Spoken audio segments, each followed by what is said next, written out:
tal muchachos? Bienvenidos a su clase de química y el día de hoy vamos a revisar dos cositas. Uno, vamos a terminar de cerrar nuestro tema acerca de los elementos explicando un poco pues dónde entra la utilidad de la tabla periódica y este conocimiento que hemos venido desarrollando sobre átomos y demás en pues las fórmulas químicas. Y segundo, te voy a explicar cómo va a ser el trabajo final de este parcial.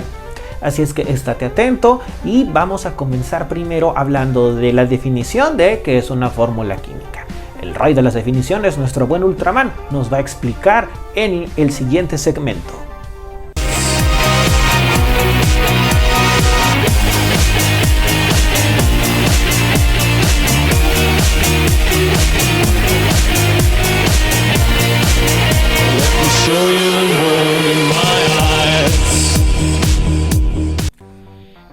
Una fórmula química nos va a explicar los elementos que contiene una sustancia, así como su distribución, sus números de átomos, las interacciones que existen entre ellos y los enlaces que la conforman.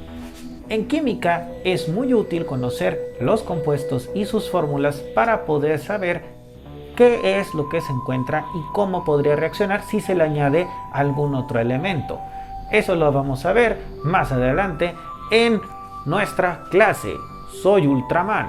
Nos vemos en la próxima. Como pueden ver, la fórmula química nos va a ayudar a entender un poco las interacciones que existen en los átomos. Vamos a dar esta pequeña introducción. Este será nuestro último tema desarrollado para poder ingresar a lo que sería ya tu trabajo final y le demos un cierre completo. Acompáñame a ver el siguiente clip. Los símbolos han sido utilizados en la ciencia desde tiempos muy antiguos. Los alquimistas los utilizaban para representar la tierra, el aire, el fuego y el agua. Las sustancias básicas que según ellos eran de las que creían se componían todas las cosas. Y se utilizaron otros símbolos para representar diferentes sustancias, hasta que John Dalton desarrolla su teoría atómica, y es que él utilizó símbolos como estos para representar átomos de diferentes elementos. Estos son los símbolos modernos para los elementos químicos, y estos símbolos son abreviaturas de sus nombres. Por ejemplo, este es el yodo. La S es del azufre. Y la C es del carbón. La F es del fierro.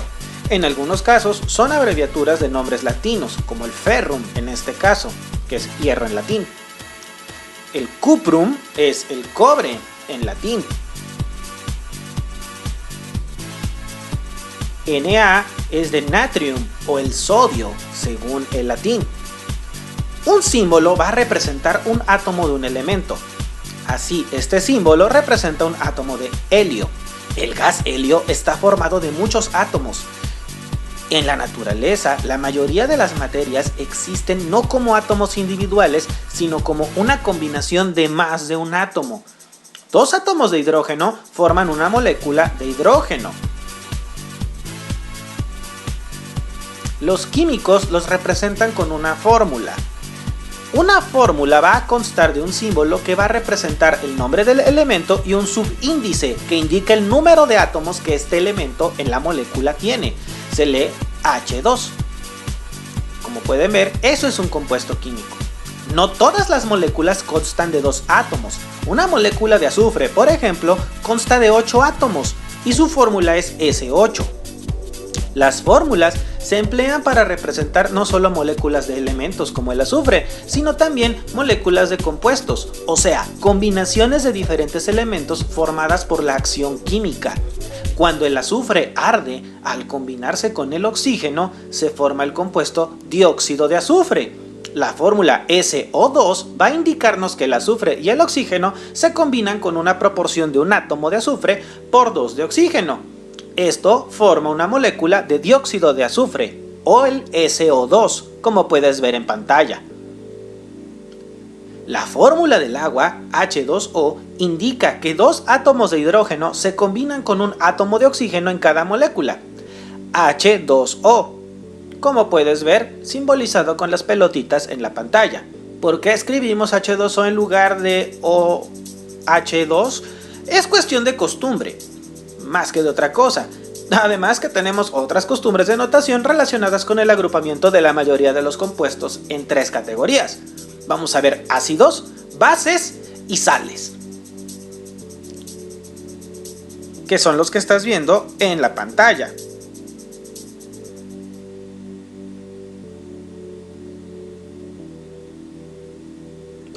Esta es una sal simple. El cloruro sódico o sal común, como todas las sales simples, es una combinación de un metal y un metal, que es costumbre ponerlo en algunos países la fórmula de una sal escribiendo primero el símbolo del metal, que en este caso es el sodio, y después los no metales. Y así tenemos el cloruro sódico. Esto es un ácido clorhídrico. Se forma cuando el gas cloruro de hidrógeno se disuelve en agua. El cloruro de hidrógeno está compuesto por 2 elementos, hidrógeno y cloro. El hidrógeno está presente en todos los ácidos y en la fórmula de un ácido el símbolo del hidrógeno se escribe al principio. Esta es la fórmula de la base hidróxido de sodio. Como todas las bases, el hidróxido de sodio contiene un átomo de oxígeno y un átomo de hidrógeno que actúan como una unidad en las reacciones químicas. Un grupo de átomos que actúa como una unidad es un radical. Este es un radical OHO, o también lo podemos llamar como hidroxilo. En una base, los símbolos de la H radical se escriben al final, NH. Quizá el uso más importante de símbolos y fórmulas es para la descripción de reacciones químicas. Calentando una mezcla de zinc y azufre, por ejemplo, se produce una reacción de la cual se obtiene un compuesto, que es el sulfuro de zinc. La reacción podría describirse así. El símbolo del zinc es ZN, después un signo de más, que simplemente va a significar que le vas a agregar algo o lo vas a relacionar con el símbolo de azufre, que es la S, a continuación una flecha que significa que da o produce, y finalmente escribimos la fórmula del sulfuro de zinc, que es ZNS. Esto que tenemos ahora es una ecuación química. Sn más azufre da sulfuro de zinc. Todo átomo que entra en la reacción aparece en el compuesto resultante. Los átomos no se ganan o se pierden en las reacciones químicas. Cuando se requiere calor en una reacción como esta, escribimos un triángulo sobre la flecha, que nos va a indicar que vas a agregar calor o le vas a poner bajo fuego. Cuando obtenemos un gas como resultado de una reacción, una flecha vertical dirigida hacia arriba nos va a indicar esto. Aquí, el gas hidrógeno H2 es uno de los productos obtenidos en una reacción entre el zinc y el ácido clorhídrico.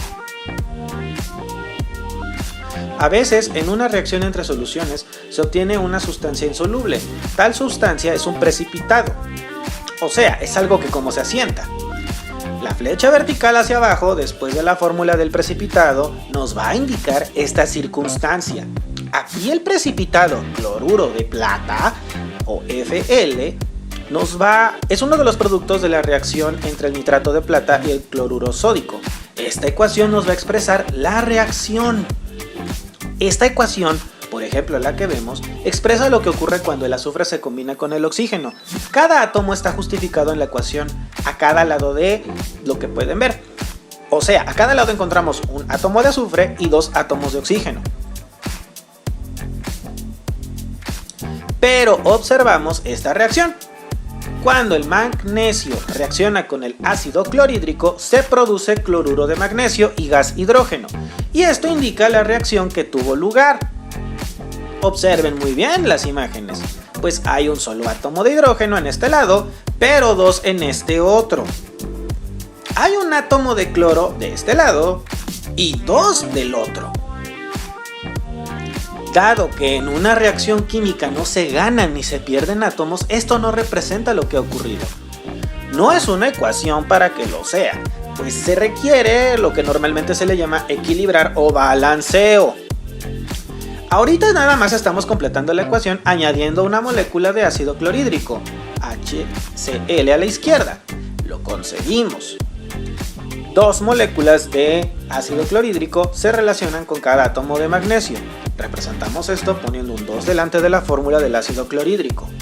2HCl más Mg nos da MgCl2 más H2. Ahora, cada átomo está justificado. Como pueden ver, los tipos de fórmulas que hemos visto hasta ahora tienen una pequeña desventaja, pues no nos muestran cómo hacen los modelos, o sea, cómo se disponen los átomos en una molécula. Pero estas disposiciones son importantes, pues por ejemplo, aquí tenemos 3 compuestos de carbono. Cada uno tiene diferentes propiedades físicas y químicas, aunque todos tienen la misma fórmula empírica, C4H6O2. Pero la fórmula empírica no nos indica qué es la disposición de los átomos, lo que los hace completamente diferentes a los 3 compuestos. Para indicar esta disposición, los químicos han desarrollado las fórmulas estructurales. Veamos cada una de estas. Y en cada una de estas fórmulas vemos representados 4 átomos de carbono, 6 átomos de hidrógeno y 2 átomos de oxígeno. Cada una de las rayas va a representar un enlace químico, un par de electrones compartidos, y este tipo de notación es especialmente importante para escribir las fórmulas de ciertos compuestos de carbono, para los que necesitamos símbolos que nos indiquen no solo el número de átomos, sino también su disposición. Las fórmulas estructurales, al indicarnos la disposición de los átomos, nos van a señalar las diferencias de estructura que pueden hacer reaccionar a ciertos compuestos de forma muy diferente. Lo que hemos visto es solo el principio, y a medida de que avancemos en este curso utilizaremos muchos más símbolos para fórmulas químicas y ecuaciones que describan elementos, compuestos y reacciones químicas. Bien muchachos, ya tenemos ahora todo esto. Vamos a revisar un poco de cómo tendrá que ser nuestro trabajo final. Tú vas a tomar un elemento de la tabla periódica, el que tú consideres pertinente, te guste, te llame la atención o te agrade. Vas a presentarlo poniendo pues su símbolo, sí, así como lo ven en pantalla. Vamos a tomar el símbolo químico, el elemento como tal, y lo vas a explicar frente a cámara. No es tan complicado. Tienes que hacer una pequeña investigación donde me digas dónde se ocupa, qué beneficios ha traído, cuáles son sus características y sobre todo pues qué características aparecen en la tabla periódica, o sea, su símbolo, su número de valencia, el nombre y todo esto. Tu clip puede durar alrededor de 1 minuto, 1 minuto y medio, para que pues no sea demasiado grande el archivo y lo puedas enviar de manera pronta. Para que tú puedas realizar tu trabajo correctamente, te voy a dejar con los consejos de Komuro-san, quien te dirá algunos tips para poder realizar esta pequeña exposición.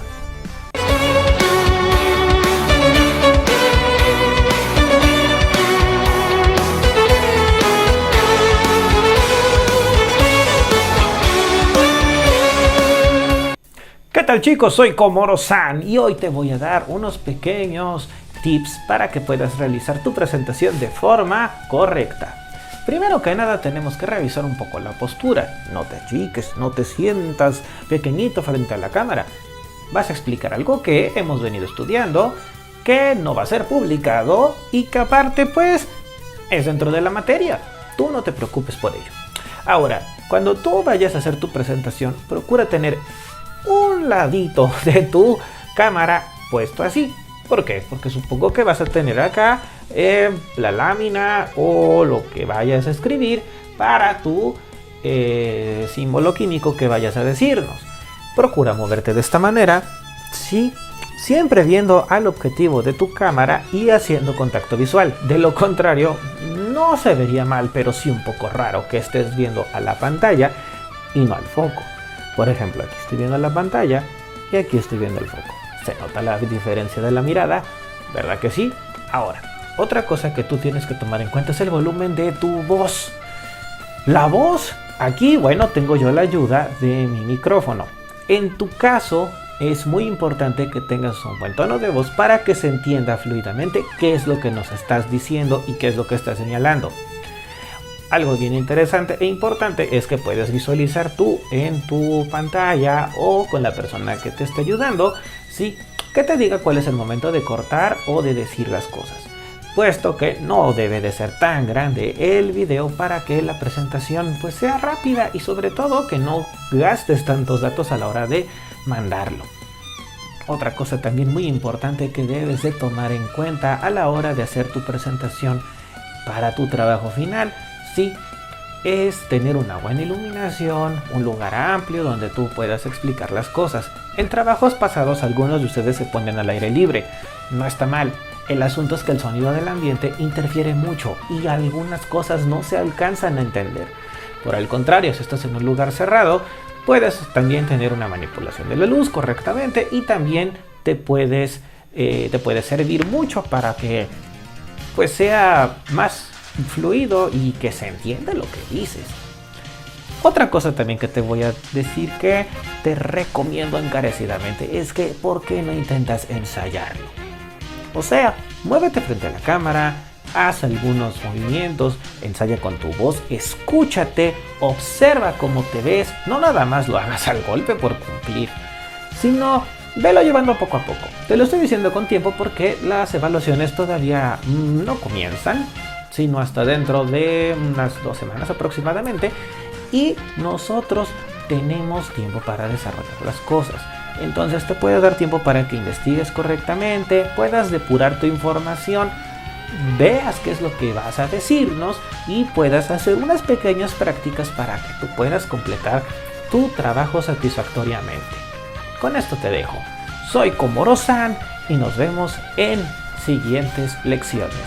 Hasta la próxima, muchachos. Ahora ya tenemos estos pequeños tips y ahora vamos a decirte algunos trucos con nuestro amigo Mano Negra, que te dirá cómo le debes de hacer para poder conseguir ser fluido y que la información pues no se te olvide. No quiero, por favor, que te pongas a leer frente a la cámara. De eso no se trata. Se trata de que pues tú te explayes, puedes explicar, dirigirte al foco de tu cámara, o bien si te pueden echar la mano agarrando el celular o poniéndolo en algún lado para que tú nos expliques lo que pues es el símbolo químico, bueno, más bien el elemento químico. Vamos con Mano Negra.